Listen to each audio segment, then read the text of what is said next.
Bonjour à tous. Alors voilà mes petites astuces de parents pour bien commencer cette deuxième semaine de confinement. Alors c'est clair, d'être parent et puis d'être confiné à la maison avec 3 enfants en plus plutôt petits, c'est pas forcément la chose la plus simple, mais avec quelques petites astuces, il me semble que, en tout cas chez les Rossé, on s'en sort pas trop mal.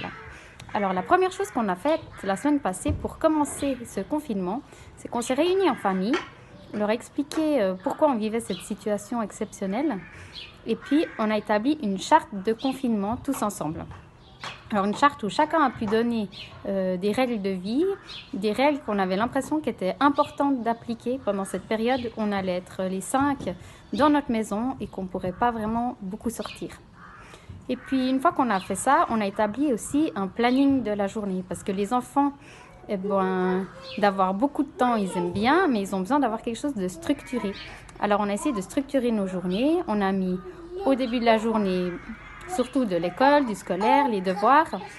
Et puis l'après-midi, on a mis plus des choses qui sont créatives, du bricolage, du sport si on peut aller dehors. Et puis voilà. Et puis quelque chose qui se passe beaucoup à l'école, qu'on a essayé de reproduire un petit peu à la maison, c'est les rituels. Les rituels, dans chaque classe, il y en a énormément. C'est ça qui structure, c'est ça qui sécurise beaucoup les enfants. Alors à la maison, on a essayé de mettre aussi des rituels. Commencer par exemple chaque journée de la même manière, chaque journée d'école de la même façon. Alors nous, on a décidé de prendre un petit moment autour de la Bible, où on lit une histoire de la Bible, on se remet devant Dieu en famille, on lui demande de garder cette journée pour nous. Et puis après, il y a le moment proprement dit de l'école qui commence, où on parle du calendrier, de quel jour on est, de quel mois on est, de quelle saison, et puis quel temps il fait dehors, etc. Ça, c'est des rituels, ça revient chaque jour, et puis ça comme principe, voilà, de sécuriser, de structurer le temps des enfants. Et puis ce qu'on a fait aussi, c'est de donner des responsabilités, des tâches à chacun. Parce qu'on est tous ensemble dans la même maison, on fait tous partie de la même galère. Et comme on est tous à la maison toute la journée, on s'allie beaucoup plus de maison. Et puis c'est important que chacun puisse faire sa part aussi. C'est pas à maman ou à papa de tout faire tout seul. Et puis ça a remarquablement bien marché avec nos enfants. Ils sont tout fiers de passer l'aspirateur, de débarrasser la table, ou bien de ranger les espaces communs, etc. Donc que chacun ait une responsabilité, se sente aussi utile dans la maison, je pense que ça peut aider. Et puis finalement, on a essayé de réfléchir à un projet un peu collaboratif et surtout qui pourrait s'étaler dans le temps au cas où on serait confiné pendant de longues semaines.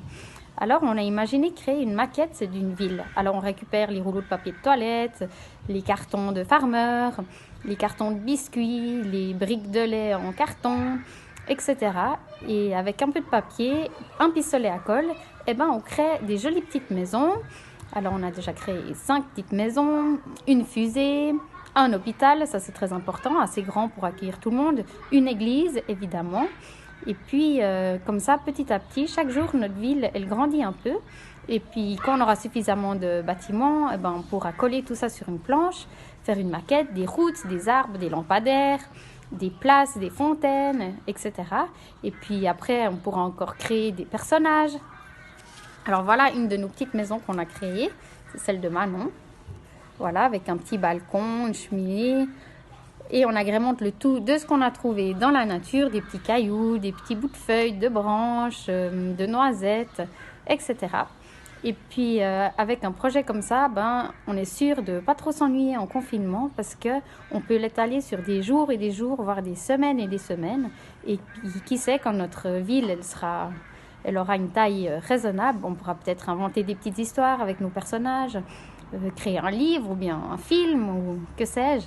Et puis si vous décidez de faire des villes ensemble, on pourra peut-être faire des réseaux routiers qui nous amèneront d'une ville à l'autre, etc. Alors c'est vrai que la créativité de bricoler avec nos enfants, ça amène beaucoup de bonne humeur et puis c'est très chouette. Alors voilà, je vous encourage peut-être à essayer l'une ou l'autre de ces astuces. Et en tout cas, courage à vous, chacun des parents et des enfants. Et surtout, peut-être essayer, tant que faire se peut, de prendre un peu de plaisir à être ensemble.